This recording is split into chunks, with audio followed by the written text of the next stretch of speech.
Wa an Abi Bakrah Nufai bin Haris Tsaqafi radhiyallahu anhu anna Nabi sallallahu alaihi wasallam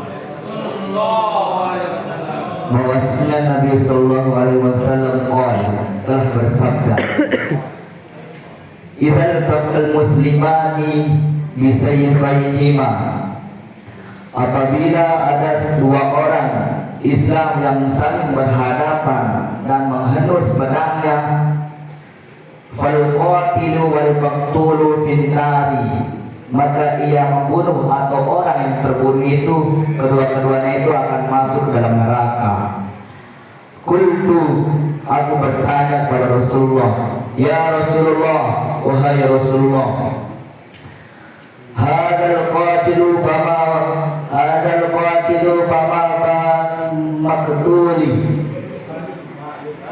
maktuli, wajarkah orang yang membunuh itu, wajarlah orang yang membunuh itu masuk neraka, sedangkan orang yang terbunuh itu juga masuk neraka.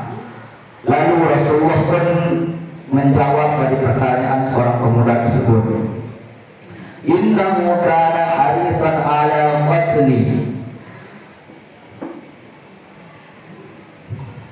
sesungguhnya di antara keduanya itu yaitu berambisi untuk saling membunuh saudara sesama muslim tersebut. Jadi hadis ini menerangkan tentang sesungguhnya kita itu dilarang untuk saling membunuh sesama muslim atau berperang, karena bahwasanya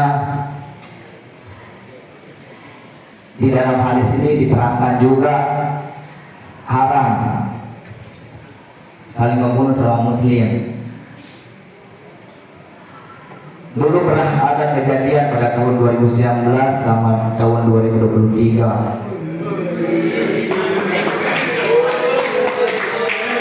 di mana di kala itu ada di Monjok sama di Kaliwang dan di Montong sama di Loteng,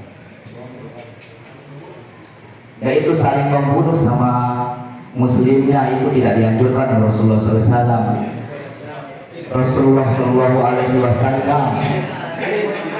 tidak dibolehkan saling membunuh sama muslim itu.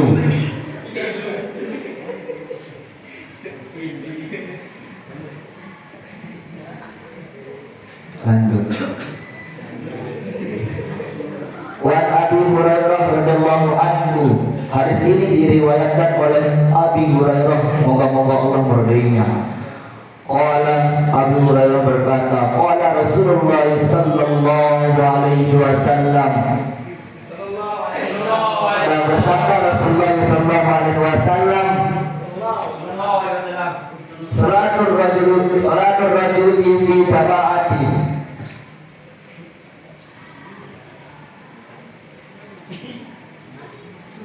salat seorang yang berjamaah itu tazidu ala salati fi baiti wa salati fi suqi, lebih banyak pahalanya ketimbang orang yang sholat di rumah dan di pasar. Bid'an wa isrina darajat, dan orang yang sholat di dalam masjid secara berjamaah itu akan diberi ganjaran 27 derajat. Wa dzalika anna lahu idza tawadda'a fa ahsana wudu'a. Demikian juga bahwasanya salah seorang yang menyempurnakan wudunya dan memperbaiki wudunya itu, summa al-masjidah, kemudian dia pergi ke masjid, la yanhazuhu illa salat, dia itu tidak hanya bertujuan untuk sholat,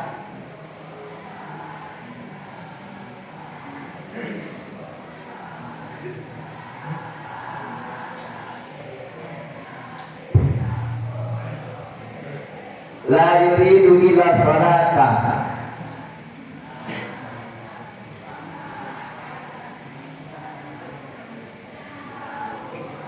dan tidak menginginkan pekerjaan kecuali melakukan sholat 5 waktu.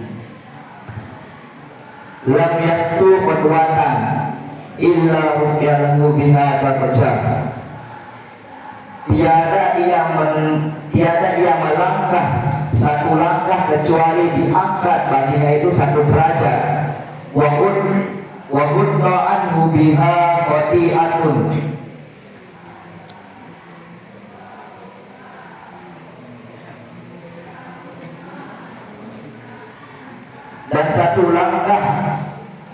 Dan setiap satu langkah itu akan dihapus darinya biha khati'atun, darinya dosa atau kesalahan.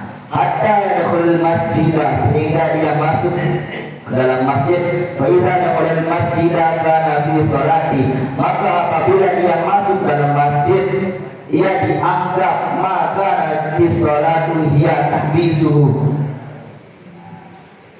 mengerjakan sholat selama ia menunggu pelaksanaan sholat tersebut. Wal malaikatu yusalluna ala ahadikum, dan para malaikat mendoakan atas kalian madama fi majlisihi alladhi shalla fihi, senantiasa berada di dalam masjid, senantiasa kalian berada di dalam masjid dan mengerjakan sholat tersebut.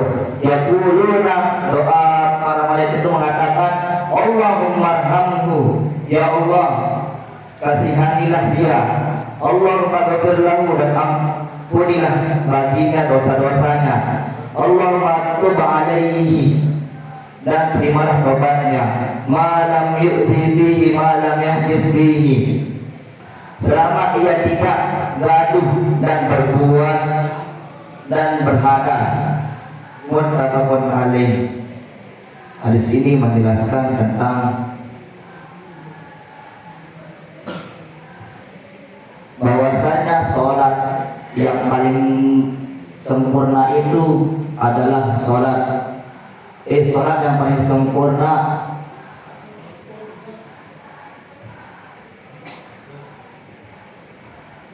sholat berjamaah di dalam masjid. Karena sholat berjamaah di dalam masjid itu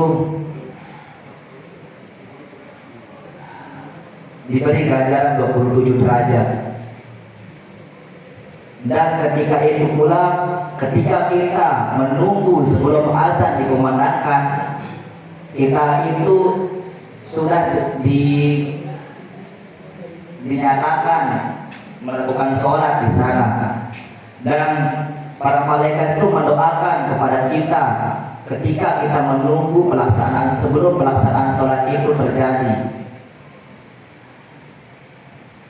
Wa an Abi Abbas, dan hadis ini diriwayatkan oleh Abi Abbas Abdullah bin Abbas bin Abdul Muttalib radhiyallahu anhuma, moga-moga Allah meridai keduanya. An Rasulullah sallallahu alaihi wasallam, hadis ini dari Rasulullah sallallahu alaihi wasallam, fima yarwi an rabbih tabaraka wa ta'ala. Pada suatu hari beliau meriwayatkan hadis ini, Allah berfirman di dalam hadis ini, Inna Allah katabal hasanati wa sayyiati, sesungguhnya Allah mencatat amal perbuatan yang baik dan buruk. Summa bayyana dzalika, kemudian ia menerangkannya, Allah menerangkannya kepada para malaikat. Faman hamma bi hasanatin falam ya'malha, barang siapa yang ingin mengerjakan hal baik belum mengerjakan hal baik, kataballahu tabaraka wa ta'ala, niscaya Allah itu mencatatnya indahu hasanatan kamilatan, mencatat amal kebaikannya yang sempurna. Wa in hamma biha fa'amilaha kataballahu indahu asyra, dan sesungguhnya jikalau ia bermaksud melakukan kebaikan, Allah akan mencatatnya di sisinya 10 kebaikan. ila sab'i mi'atin di'fin, yaitu 700 lipat yang digandakan, kasiratin yang banyak. Wa in hamma bisayyatin falamma ya'malha, dan jikalau ia itu ingin mengerjakan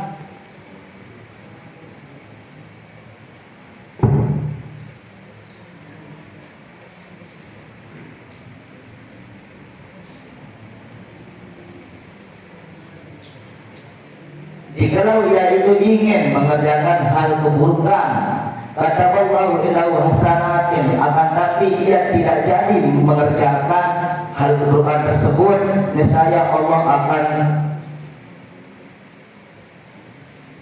memberi di sisinya kebaikan yang sempurna. Wa in amma biha fa'amilaha kata Allah syatin wahidatan, dan jikalau ia ingin bermaksiat,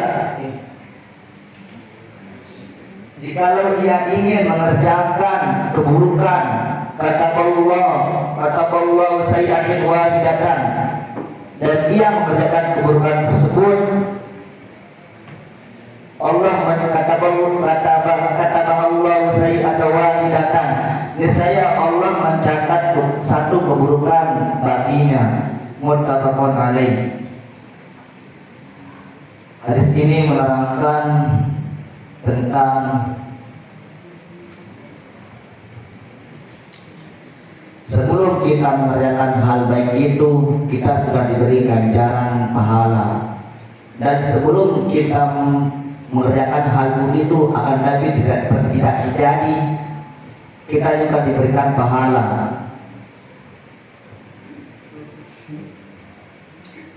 Dan ketika kita ingin berniat untuk mengerjakan hal kebaikan dan melakukannya, kita itu diberi ganjaran 10 kebaikan sama dengan 700 kali lipat yang digandakan. Muttafaqun alaih. Wallahu a'lam bishawab.